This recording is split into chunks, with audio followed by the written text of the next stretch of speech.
রাগের মাথায় স্ত্রীকে শ্বাসরোধ করে হত্যা, কবুল স্বামীর। এমনই মর্মান্তিক ঘটনাটি ঘটেছে মালদা জেলার চাঁচল থানার অন্তর্গত ভাঁকড়ি গ্রাম পঞ্চায়েতের রামপুর গ্রামে। ঘটনায় ব্যাপক চাঞ্চল্য ছড়িয়েছে এলাকা জুড়ে। খবর পেয়ে ঘটনাস্থলে ছুটে আসে চাঁচল থানার পুলিশ। মৃতার স্বামী নওয়াজ শরীফকে আটক করে পুলিশ। স্থানীয় সূত্রে জানা যায়, মৃতার নাম নাজিদা পারভিন, বয়স 26। প্রায় 10 বছর আগে প্রেম করে বিয়ে হয় গ্রামেরই এক যুবক নওয়াজ শরীফের সাথে। বাড়িতে রয়েছে 2 পুত্র সন্তান। বিবাহের পর থেকে মাঝে মধ্যেই পারিবারিক অশান্তি লেগেই থাকতো বলে দাবি প্রতিবেশীদের। ইতিমধ্যেই ঘটনা তদন্ত শুরু করেছে চাঁচল থানার পুলিশ। দেহটি ময়নাতদন্তের জন্য মালদা মেডিকেল কলেজ ও হাসপাতালে পাঠিয়েছে পুলিশ।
রাত মোটামুটি 12:30 পিঙ্কু আমাকে ডাকছে বলে ওর সঙ্গে কথা বলি না। তো আমার বউ বললো, কি হলো বলো?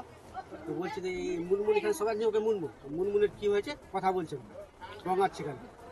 আমি বললাম ভিতর থেকে বলছি কি হলো করবে, যত কথা বলছে ওর সাথে বাইরে আসছি চল বেরছে। তারপরে একটা কাকু আছে সামনের বাড়িটা, ওকে ডাকলাম, সোনু কাকা এ দাঁড়িয়ে আছে। ওরা একটু ওখানে বেরোলো, আমি তার আগে ওদের আগে গেছি, একটু গ্যাপ ছিল।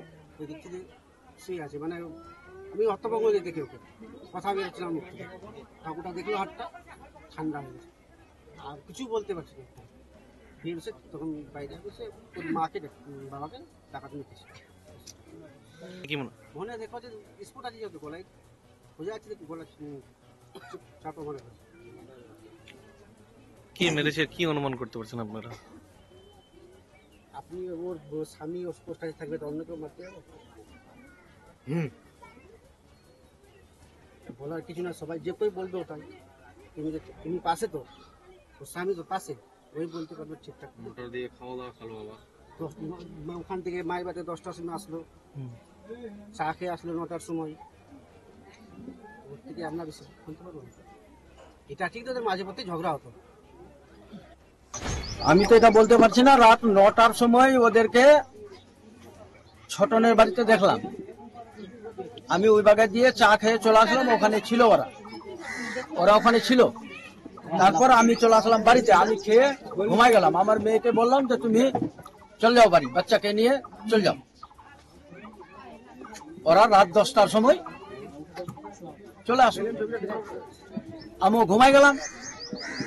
তারপর রাত 12টার সময় এটি নাম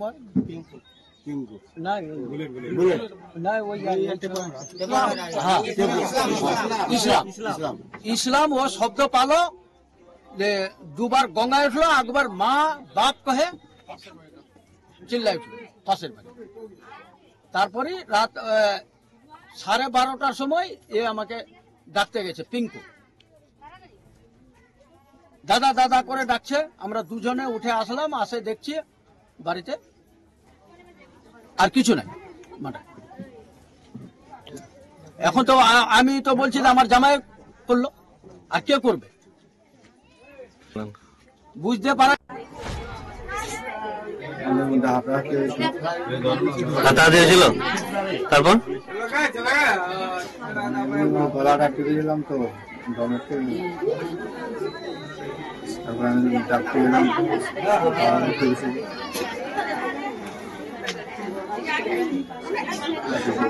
কি নিয়ে ঝামেলা হয়েছিল?